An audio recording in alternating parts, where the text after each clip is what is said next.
Good morning, everybody. Michael the Maven, and I have some great news for you guys. We need to say thank you to LensPro2Go for providing two Canon EOS R bodies, one with Firmware 1.1.0 and one with Firmware 1.2.0 to test a problem that I had found originally on the Canon 5D Mark IV.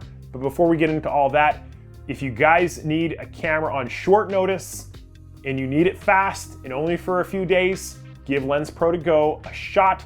Maven 10 will always save you 10% on checkout. Paul has been amazing.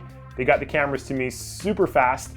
And the history behind this is that when the 5D Mark IV came out, I do a dynamic range test and I found this strange artifact of banding across the frame.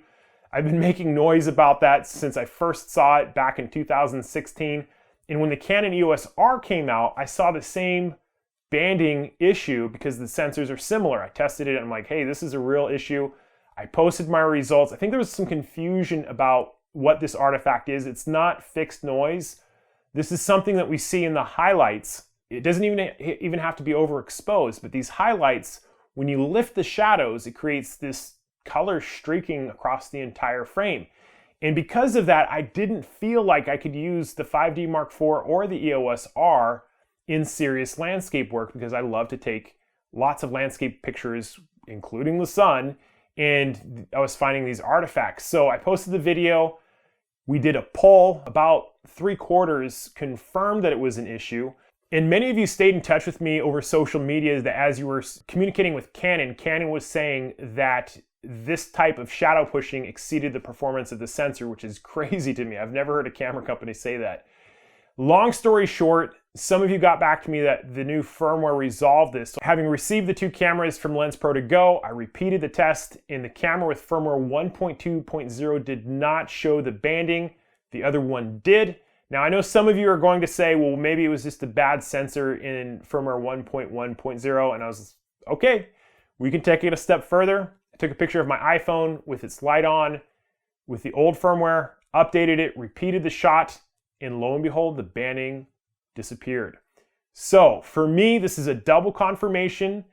It resolves the banding problem I originally saw in the Canon EOS R, and for me, this greatly improves the performance of that camera for landscape shooting.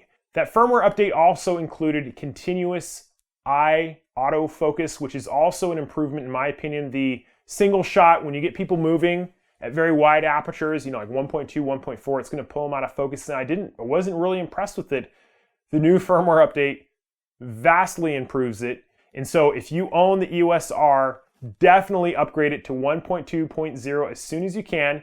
You are going to get a lot greater performance out of your sensor. You're going to get greater performance out of your focusing systems. And I want to say thank you to those of you who supported the video, who posted your own pictures, who posted on forums.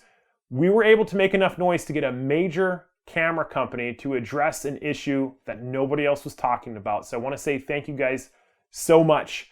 The question I now have is for you 5D Mark IV owners. Maybe Canon has slipped out another firmware that resolves it. I don't know. I don't have the camera.